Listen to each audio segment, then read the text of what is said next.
That like 1 or 2 seconds later or something. Yeah, you see my damage on this guy? It is fucking nuts.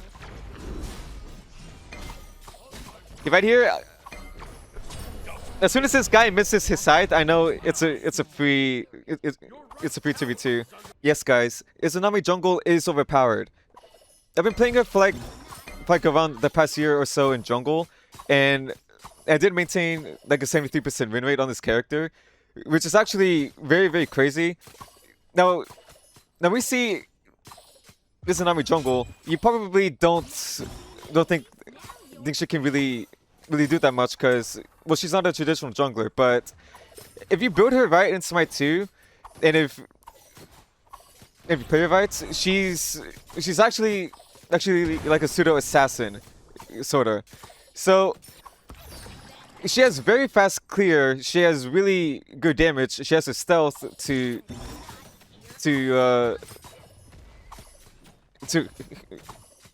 help with ganks, and her ultimate is what makes her truly shine.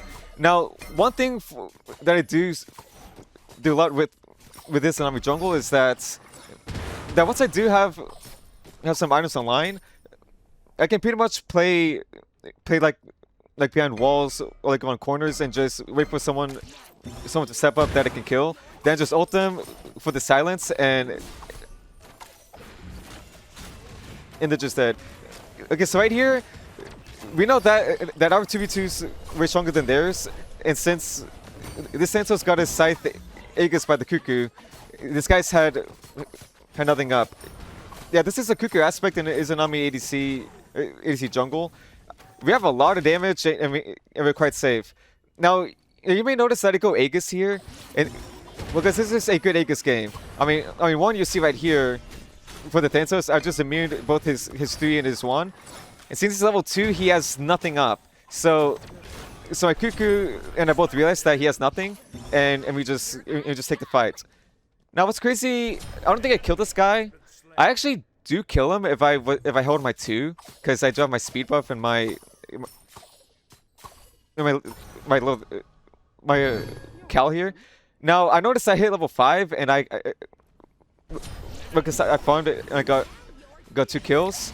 So I do look for this guy, but sadly I missed my ultimate because I sort of expected this guy to see me low HP and just run at me, but he didn't, which was good for him to just not take the fight. Now, you see here that I could stay and continue farming, maybe look for a gank on left, but I don't. I back and then teleport all the way to the right lane so I can play for these fire rocks. Now one thing that makes this Izanami jungle actually very, very broken is that her clear speed is just so fucking good. Now, most junglers in the game right now can't clear that fast anymore because they nerfed the jungle clear. And with how many camps there are on the map, if you can play someone with really fast clear, you will. If you farm well, you'll have a significant lead in just pure farm than the other junglers. So right here, I see that this guy's level 3. And that we do win this fight here. Now I do miss my 2 because I thought this guy would continue dashing all the way, but he didn't. So this guy right here, yeah.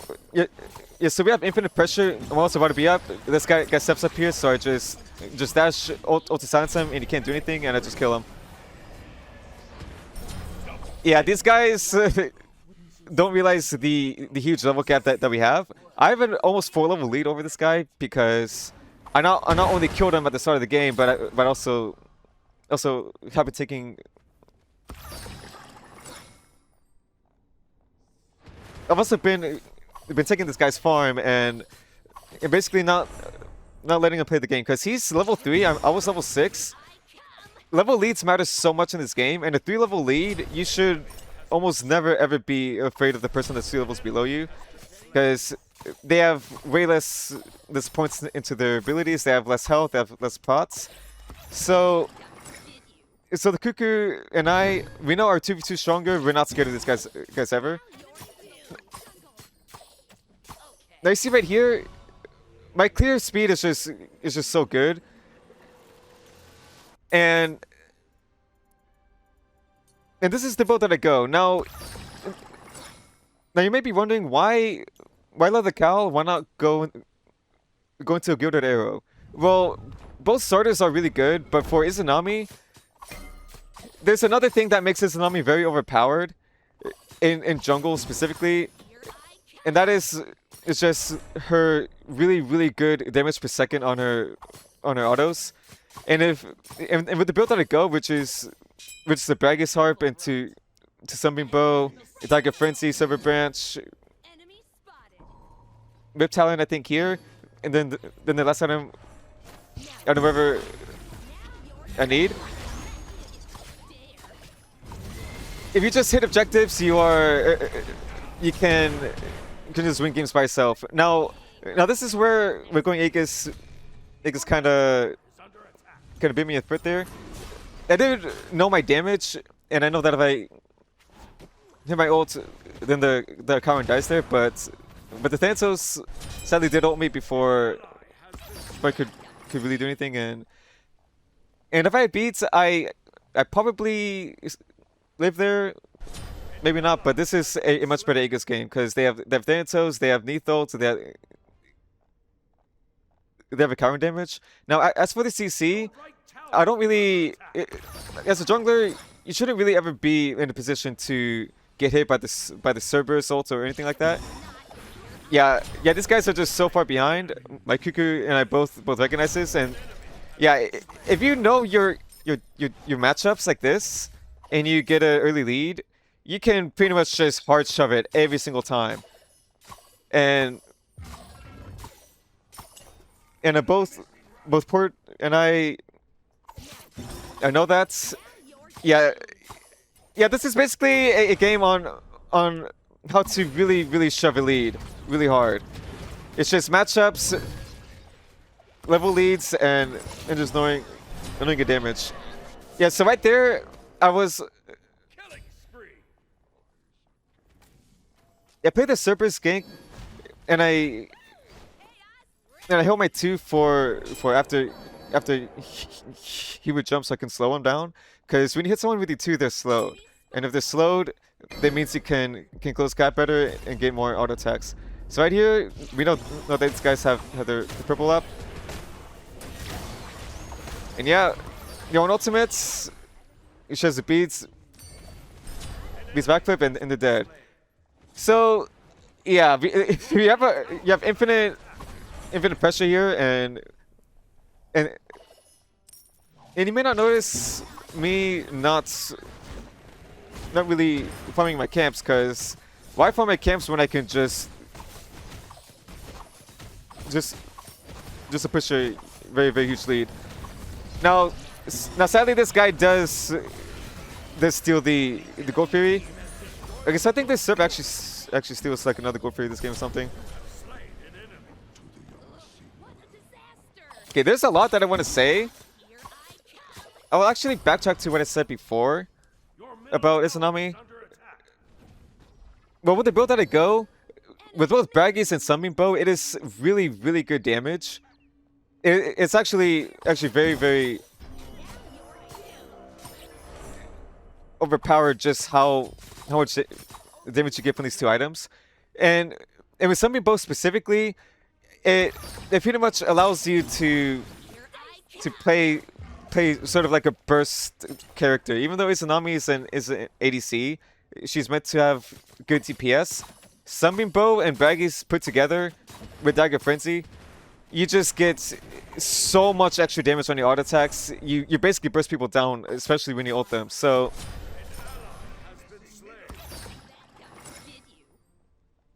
you see just how fast I'm just farming this whole map. Oh, well, if you haven't noticed, I am doing commentary over this game. Okay, so right here.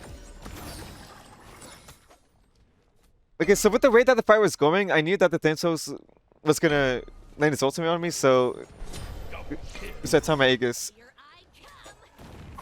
Now they have manpower.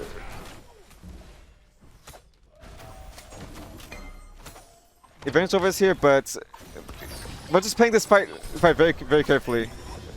As long as I stand behind the minions and just keep my distance, I'll just never die to the counter there.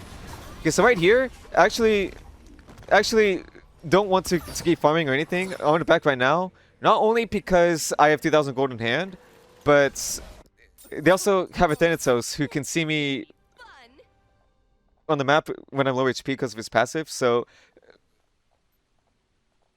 I don't want this guy to come back and just get a big shutdown kill on me.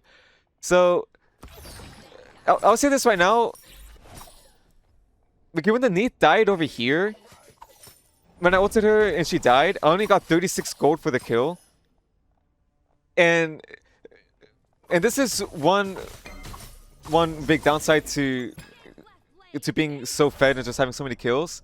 If you have a significant level lead over your opponents and you 3-man gank them, I only got 36 gold for that. Now, if you see here, let's see, do I kill some minions here? Sure. Hope I do.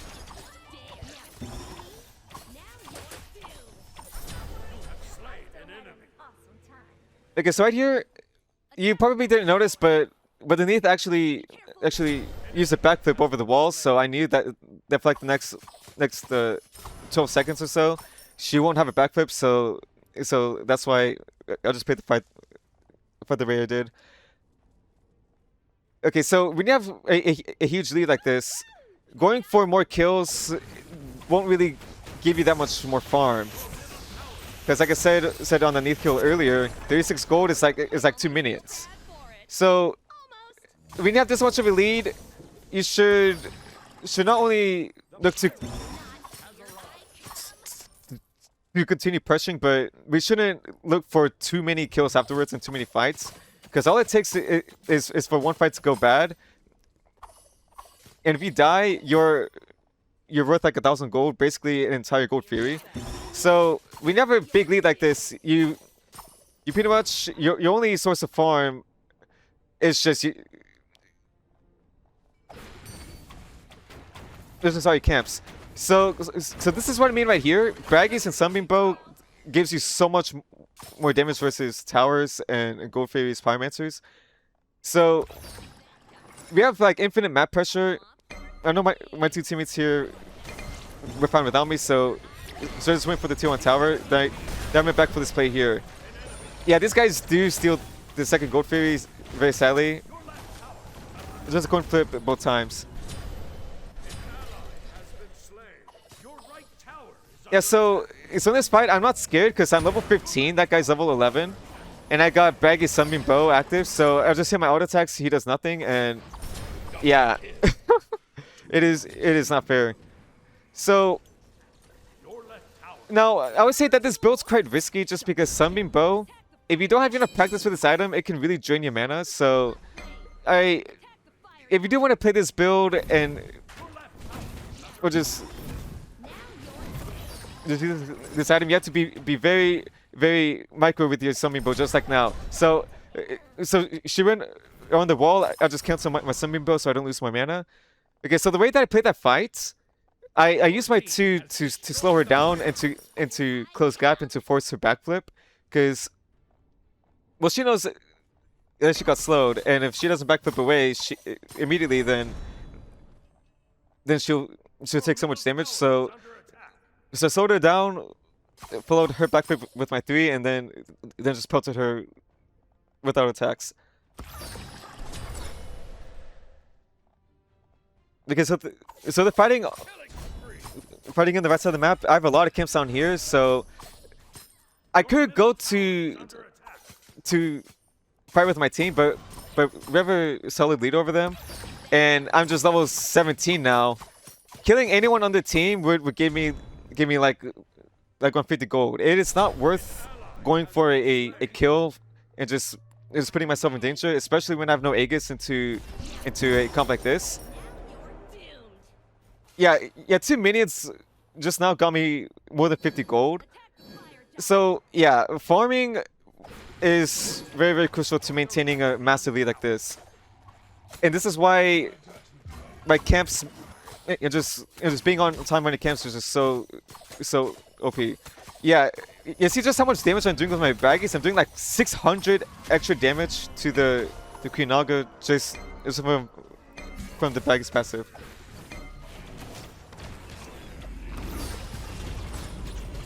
Ooh, do I die here? No, I don't.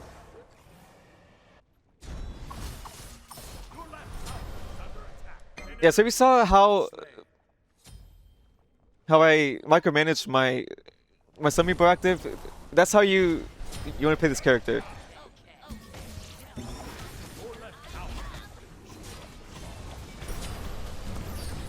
Yeah, these guys don't do nearly enough here. Yeah, they do have a split pushing Neath, so we do killer here, I think. Okay, right here, I have my 3 movement speed, I have my speed buff, I have Cal, and this is why going Cal is so good, because you get extra movement speed from going leather Cal. With my speed buff, even though she was so far away, I knew that I do have the movement speed to catch up with her. Now, if I had gone Gilded Arrow, I'll probably still catch her anyways just because of my speed buff and my 3. But she would have died like 1 or 2 seconds later or something. Yeah, you see my damage on this guy? It is fucking nuts. If right here, as soon as this guy misses his scythe, I know it's a free 2v2. Because if you saw how I played the fight, I have a big level lead. I juke this scythe and they can't do anything to me because I'm just 6 levels ahead over this guy. So yeah, this is the actual best build they can go for. Izanami jungle. Now, I'm not sure in this game if I do play behind a wall or something, but right now, with like around 3 or 4 items, well, to be safe, if you have 4 items on Izanami, then you kind of want to play around walls or some corners. Wait for someone like the Thanatos to step up, ult them. You ult them for the silence, and then you just pop Summon Bow and the dead in like 1-3 autos. Ooh, okay. My speech is not doing so today, but oh well. Yeah, so right now we're not okay. This is a very, very important thing that I want to highlight right now. We're not hitting Fire Giants right now because all 5 of them are alive. I mean, yes, we have a big lead, and I'm super fucking fed, so there's a decent chance that we can get Fire Giant. But if we hit the Fire Giant right now, and they somehow steal it with one ability, then they're basically back in the game. So right here, I'm not popping my Summoning Bow because I know I have good damage, and that the Sylvanas is just out of position, so he's just dead no matter what. So I just save my mana, and I don't use the Summoning Bow too much. Okay, now it's a 5v4. They need the split pushing. Now this is where we can get a bit weird, but when this happens, you wanna play for the FG bomb. Yeah, just look at this sheer amount of damage I'm doing to this guy. It is insane. Right here? Oh, do I kill this guy? Yeah, yes I do. So, okay, so right there, I need to go on the Chiron when I did, because there was a lot of stuff happening in the fight. So I sort of bet on the fact that there was a lot of shit happening on the screen that the Chiron wouldn't notice me dashing towards him. So I dashed on him, ulted, and then just killed him. And just now on the Cerberus, I had very little mana, so I didn't pop Summoning Bow or my wand. I instead kept autoing him, and I held my dash for his jump, because if I had spent all my mana, he probably would have been alive not just a bit longer. Now this is where some teams can start losing here. Yeah. Yeah, just watch what happens here. They literally hit me with every single CC in the kit. Pull, ults, stuns, roots, knockups, everything. They use everything on everything to kill me here. And they only took that fight because they know that Cuckoo and the Zeus are not there. And well, it was a good play for my Zeus and my Cuckoo to go take the other towers. It was also kind of bad at the same time from both me and my teammates to not just find my group, because when you have Fire Giant like that, you with this much of a lead with Fire Giants, you just 5-man group and just Death Ball to play for all these objectives. You can pretty much never ever lose the game from there. But unfortunately, we just all keep dying one by one here. I think all of us lose Fire Giant here. So yeah, if your team ever has this much of a lead and you have Fire Giants, do not do what we did here. Just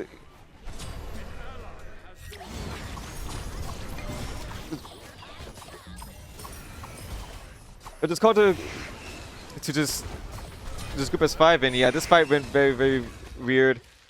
Now this fight actually did troll it. Now the two tanks actually did solo me, but at the same time also did troll it, because if you saw that fight there just now, I didn't put all my damage into one target. I sort of thought I was still fine there, because I was very healthy, but I was not.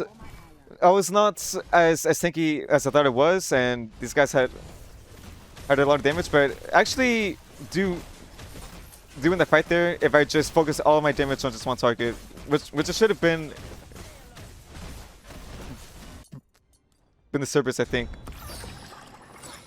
But I spread my damage evenly because I wanted to get 2 kills instead of 1, but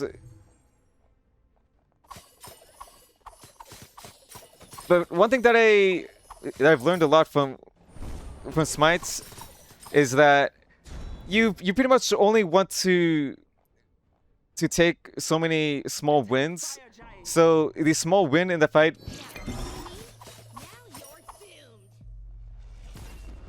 okay, so the small win in that fight would have been to play for this one person. Well, I think I do it here.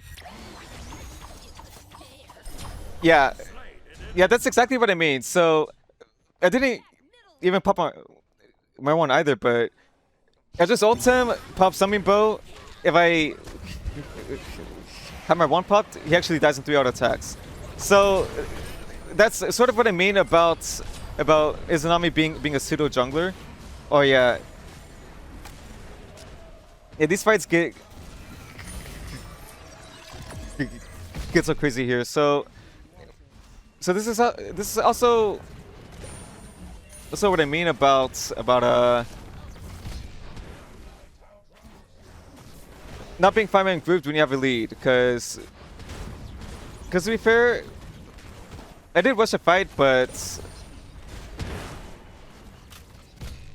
you never want to do what I did there. I just junk on so many kills that I guess I just think that I'm unkillable or something, but I'm not. Okay, so as I was saying before, what happened? You want to look for small victories instead of risky big victories. So the small victory would have been to kill the Serb, and then back up. But the risky big victory was to kill both at once, but it was very risky and just died for it. So if you want to snowball a game, if you want to make the enemy team not really play the game, you just gotta look for small victories like that.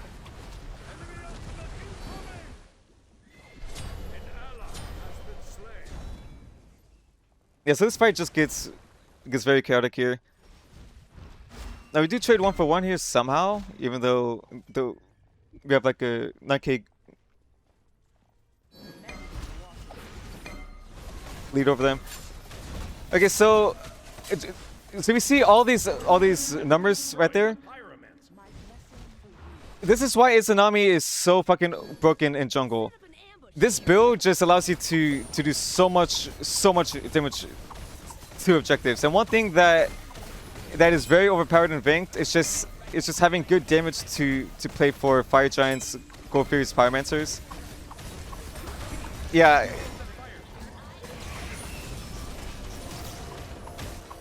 DPS junglers are just so OP in this game for this reason. So I have decent gank opportunities. I have really good damage. I have an ult that allows me to play like an assassin. I have really high damage versus objectives. Izanami pretty much has it all in Smite 2. Sunbeam Bow just makes her into a burst character. Yeah, so my last item here actually going to Fatalis. I think my team wins here though, right? Yeah, they do. So this is pretty much the main 5 items that you want to go every time. Now, I would sometimes run Rip Talon here as well, because Rip Talon's really good. But this game, I was going to go Fatalis because of the tanks.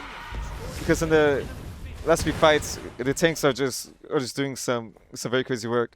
So yeah. Yeah, this character is very overpowered. Just run this build every single time. Trust me, this is the highest DPS build possible. I've done every build possible that I've tested every build possible. These 5 items are the absolute best every single time in this order. So yeah, this is Izanami jungle, very OP. 52k damage.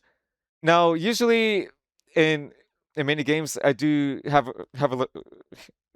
a lot of structure damage as well, because I kill so many towers, because she's a really good split pusher as well, because Izanami 1v1's really good for split pushing. I hope you guys enjoyed.